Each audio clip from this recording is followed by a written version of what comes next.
تصريح مفاجئ من مدرب مارسيليا عن ريال مدريد بعد المباراة. ريال مدريد يدخل بقوة في صفقة صليبة حسب فابريزيو رومانو. آدم وارتون نجم كريستال بالاس يغلق الباب في وجه ريال مدريد ويختار الفريق الذي يريد الانضمام إليه.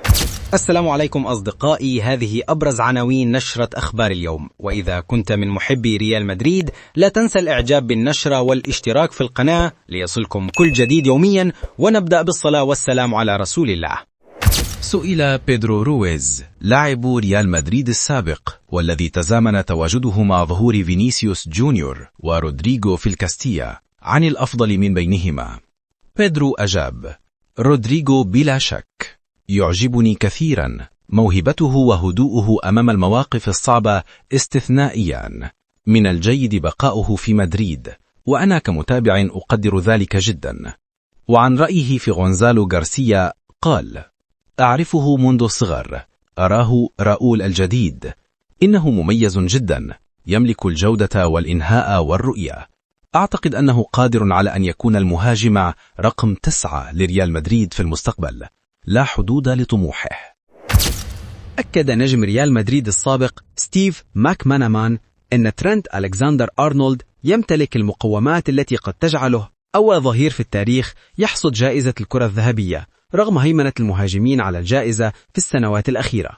وأوضح أن نجاح ريال مدريد وتحقيق الألقاب سيكون مفتاح ترينت للاقتراب من هذا الحلم رغم وجود منافسين بارزين داخل الفريق مثل كيليان مبابي وفينيسيوس جونيور. وقال ماكمانامان في تصريحات صحفية: معظم الفائزين بالكرة الذهبية هذه الأيام مهاجمون، لكن ترينت لديه فرصة إن واصل النجاح مع ريال مدريد.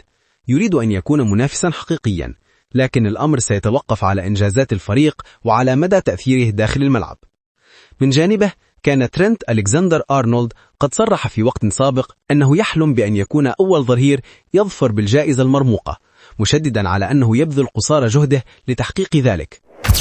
أكد خوسيه ماريا غوتي نجم ريال مدريد الإسباني السابق أن مباراة الكلاسيكو بين الميرينجي وبرشلونة تستعيد بريقها في السنوات الأخيرة بعد أن أصبحت المنافسة أكثر تقاربا بين الطرفين، وأصبح الجميع ينتظر مباراة الكلاسيكو بفارغ الصبر بعد تعاقد الميرينجي مع تشابي ألونسو الذي قدم مستويات استثنائية مع باير ليفركوزن الألماني، حيث من المنتظر أن نشاهد مباراة فنيا أقوى من السنوات الماضية في ظل وجود هانزي فليك أيضا مع البارسا. وقال غوتي في تصريحات نقلتها صحيفة آس الإسبانية: برشلونة يقوم بالأمور بشكل صحيح، يبرم صفقات جيدة ويبني مجموعة قوية، وهذا ما يجعل الكلاسيكو أكثر تنافسية. عندما يكون فريق ما في مستوى أقل أو يمر بفترة سيئة يفقد الكلاسيكو بعضا من أهميته، لكن الأمر الآن مختلف. وأضاف أسطورة الريال أن وجود تشابي ألونسو في القيادة الفنية لريال مدريد إلى جانب الموسم المميز الذي قدمه برشلونة العام الماضي زاد من حماس الجماهير لهذه المواجهة المرتقبة. الناس ينتظرون الكلاسيكو بشغف كبير الآن.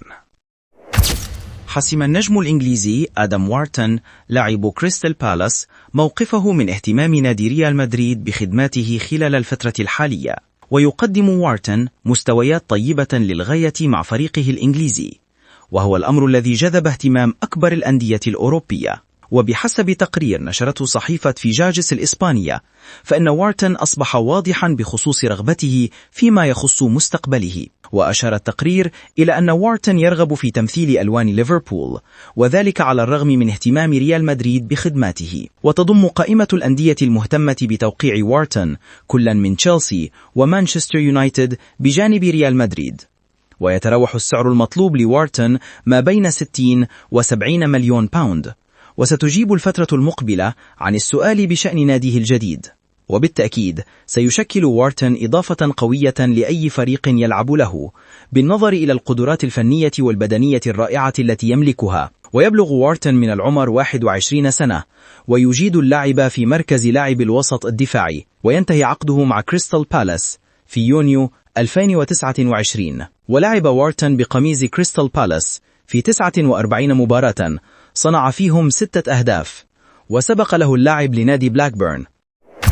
يواصل ريال مدريد متابعة وضعية الثنائي الفرنسي إبراهيم كوناتي ودايوت أوباميكانو، واللذان سيكونان متاحين بالمجان في صيف 2026.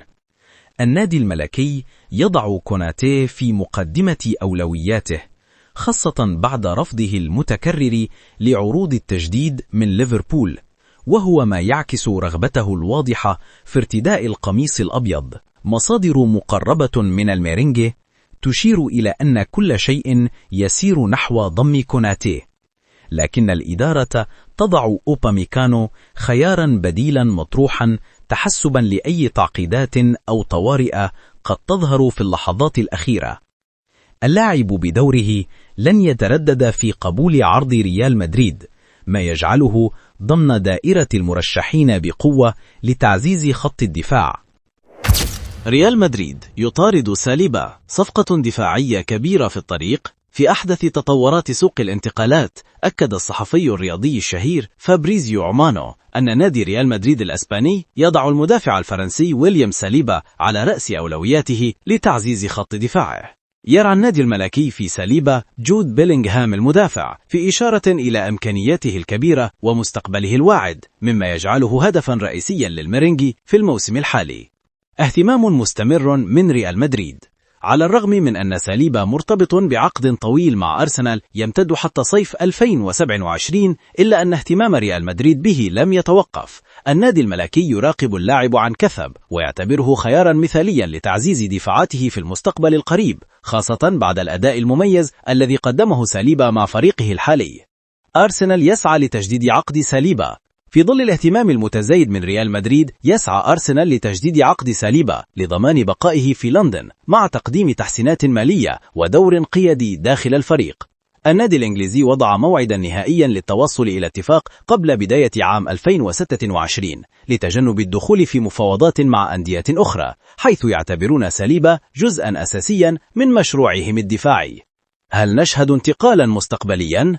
حتى الآن لا توجد مؤشرات على انتقال وشيك لساليبا إلى ريال مدريد، لكن مع اقتراب نهاية عقده قد تتصاعد المنافسة على ضمه، مما قد يفتح الباب أمام مفاوضات جديدة بين النادي الملكي وأرسنال في المستقبل القريب. هل سيكون ساليبا إضافة قوية لريال مدريد؟ شاركنا رأيك في التعليقات. يرى روبرتو دي زيربي مدرب مارسيليا أنه فريقه تعرض للظلم بعد احتساب ركلة الجزاء الثانية للريال بالمباراة التي جمعت الفريقين مساء أمس الثلاثاء في دوري أبطال أوروبا. وقال دي زيربي إنها ليست ضربة جزاء أبدا، إنه أمر مخزي.